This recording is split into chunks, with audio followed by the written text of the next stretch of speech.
Hello, hello, hello. I'm coming to you from Cape Cod. And one of the things that I love to do is to go swimming. And a few years ago, I started to do what I would call floating releases. And what that is that you go into the water, you can be over your head, you can be by your knees, anywhere where you're able to just float. Water is a great conductor of energy. It cleanses and releases us, but it can also be a channel for expansion. And so I like to use the water to cleanse and release whatever's going on for me. And sometimes I know what's going on for me, sometimes I don't. I just like to go in, swim, and then I just float. And when I float, I create an intention. So my intention might be to stand in my power today. My intention might be to use my voice today. My intention might be to align to something new and grand and bigger. My intention could just be to have a good time or to have some ease or to have fun. It does not matter what your intention is as long as your intention is important to you. A lot of times my clients think that when they come to me to do the energy work, or it has to be these big things. And what I want to sort of break apart is know that we can do some things daily that are smaller, but that help us to keep growing and shifting and moving our energy. So when you are in the water, and it could be a bathtub if that's all you have available, or you could do it in meditation and you're visualizing the water. But here in New England, we only have a few months to be outside swimming, so I love to do it in the lake. The ocean's a little harder for me because there tends to be a lot of waves and I don't know, the ocean is harder, but in lake water and clear pond water, it's really easy. So you want to float on your back and you set an intention. So I'd close my eyes, I'd float on my back, and I'd say my intention is to stay in my authentic self and be powerful and strong and loving and connected and present. Because I don't know about you, but I have so many different things going on in my life that a lot of times it can be hard to be present. And I've been fortunate because of the practice that I have, that when I'm in clients, it teaches me to be present with them and everything else gets shut out. So I have a greater ability now than I did 10 years, 15 years ago to staying present. But I'm always working on that when it relates to myself because it's easy to think about your to do list or the next big project you want to do or a trip you're taking or, it's just so many other things. So when you're floating on your back, your intention is your intention, and then you connect with the water. And when I say connect, you allow yourself to feel the water. You allow yourself to just be in oneness with the water. And sometimes that has to do with your breathing. Like if there's a gentle waves going by, you'll breathe in and out and connect with the movement of the water. Sometimes the water is really still, so you'll breathe and connect to your own stillness. And then once I'm in connection with the water, then I have my request. And my request is to release anything, any old things, any subconscious things, anything in my energy that's in the way of me living for my intention today. And hopefully your intention today will be one that you continue to do throughout your life. And so setting that up, you're lying in the water and you're now breathing. And you keep your focus on what your intention is. And what you'll notice is that suddenly different parts of your body, they might constrict a little bit and then they'll release. A lot of times, because I'm so visual, I'll need some visual assistance.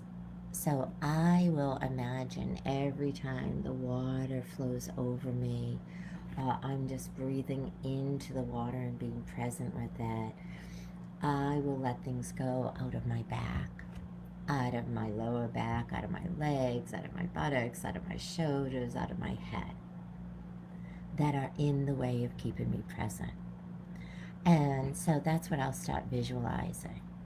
And that helps me to stay in the meditation. So for those of you that are really visual or you have a very active mind, giving yourself some prompts like, oh, I'm going to imagine whatever's in the way of my intention flowing out of the back of my head. And I'm just going to breathe, and I'll notice the lightness that comes into my head. And then I might move down to my throat chakra and I say, okay, anything that's in there that's keeping me present to the moment, I just allow myself to release. Now, my throat chakra has been one of those storage depots where everything that happens tended to be impacted in my throat chakra. And that's partly because as a child I didn't have a voice, I didn't feel like I could speak up, or my voice was shuttered. And so my throat chakra is my weakness. Now, with other people, it will be other areas. It might be their heart chakra, it might be their power chakra. If you had real safety issues when you're younger, I bet it's your root chakra. If you were a very creative force in life and just energetic and active, and then you got ridiculed for that force of energy and creativity, it's probably in your second chakra. So it doesn't matter where we store our stuck energy. What it matters is that you become aware of it. Because once you become aware, like, oh, I always feel something in my throat, or oh, I always feel this sensation in my stomach when I'm clearing energy, you'll start to notice that throughout your day, whether you're in meditation or not, you're feeling energy that gets trapped. So what you'll do is during your day, be aware of it, and then you can set your intention to release whatever's trapped. But you can also start noticing, why am I having a struggle right now? Am I not speaking up? So you use your body and what its reactions are as clues to where you have blocked energy. So if you say to me, Marianne, I have no idea where I feel my blocked energy, fantastic, own it. But then begin to pay attention to when you're not being yourself, or when you feel less than great, what's going on in your body?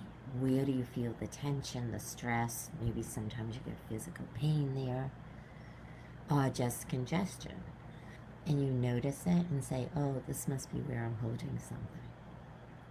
So water is a great conductor of releasing energy.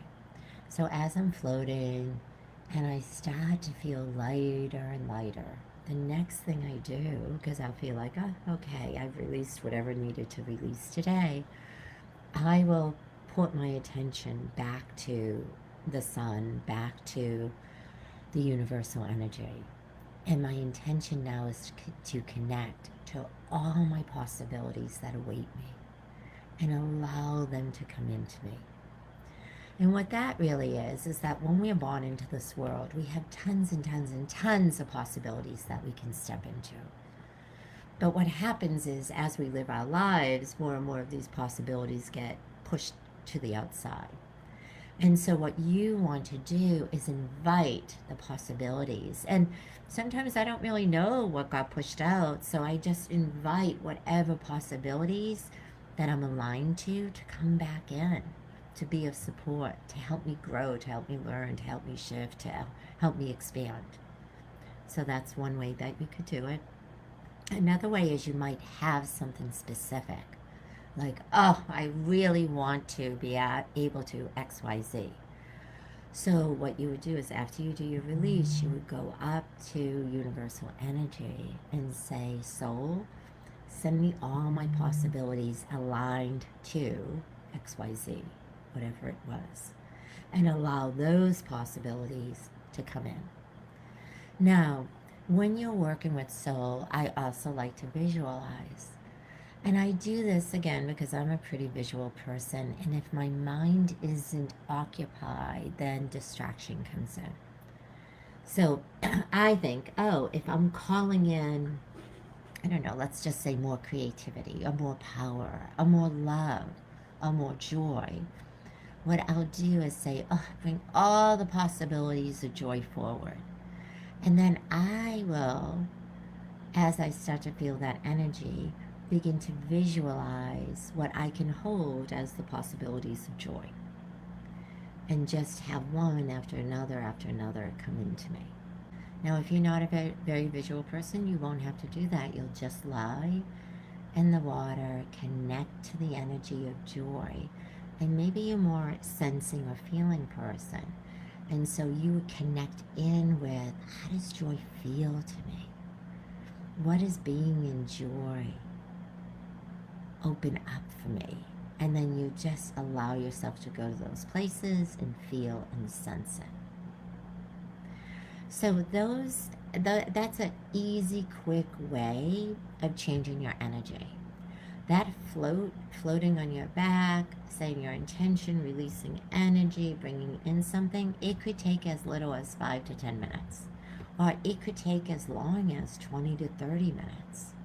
There are sometimes when I'll just float, and I will float for 30, 35 minutes because I'm luxuriating in the energies. So the release happens, and then I just give myself permission to stay in the new energy that I'm bringing in. Because when we bring back the possibilities, here's the deal. If we don't do anything with them, if we don't act on that energy, eventually it's just going to dissipate again. So for me, I was just using the example of joy. So after my meditation, I might say, oh, how could I experience more joy? How could I express more joy? What would that look like? What would that feel like? And then what can I do? And I would take little actions to put myself in that joy, because I just brought back my capacity to feel joy.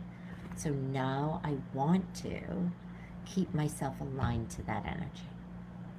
So that's the final step of this process, is after you're done with the release and bringing in all this really yummy energy, you ask yourself, how could you be intentional about bringing it more into your life? And I like to think about how it would feel, what might I be doing, and the thoughts. Sometimes I create an affirmation to remind myself to connect with joy. And maybe the visual is really bubbly, because when I feel joyful, I feel light and bubbly, like almost effervescent. And so I'll go into every interaction that day and I ask myself, okay, let's bring up my effervescent self forward. Let's bring my bubbly self forward. Let's bring my light self forward. So I want you to also think about that. You bring the possibility back into you of experiencing something, of being something, or doing something in a certain way. And then you take some actions around it. And you might do that for days on end, because you will start to feel how good it feels to live into whatever you brought back. When you feel like, wow, I'm really grounded in this, and it's so easy for me now to go to this place of joy, or to go to this place of power, or to use my voice, whatever it is, then you can take on something else. But I really, really, really encourage you to work on something until you can see the movement happening in your life. What I see all too often is people will come to me and they'll say, oh yes, I had this great energy work, or I did a bunch of tapping and I felt wonderful, and blah, blah, blah. And then they didn't change any of their patterns to keep supporting the new energy that came in. And within a couple of weeks, 2-3 weeks, they're feeling crappy again. And so eventually they'll come to me, or I'll eventually see some of these people, and they'll say, how do I sustain it? And the missing link is always what can I do afterwards to sustain it? And getting a lot out of it, because what I really believe is that if we want to make profound shifts, we have to do it daily. And again, it doesn't take hours. It could be a 10-minute process. But how it plays out through your day and how your life will change through your day when you're intentional about it will be massive. So I want you to enjoy that. So the more and more you focus on the smaller things you do in your life, the more and more the outcome will change for you. All right, everyone, have a fantastic day. Drop me a note, a text, and let me know if you are practicing and what's opening up for you. I love to see and share and hear what's going on and give more advice. Take care. Bye-bye.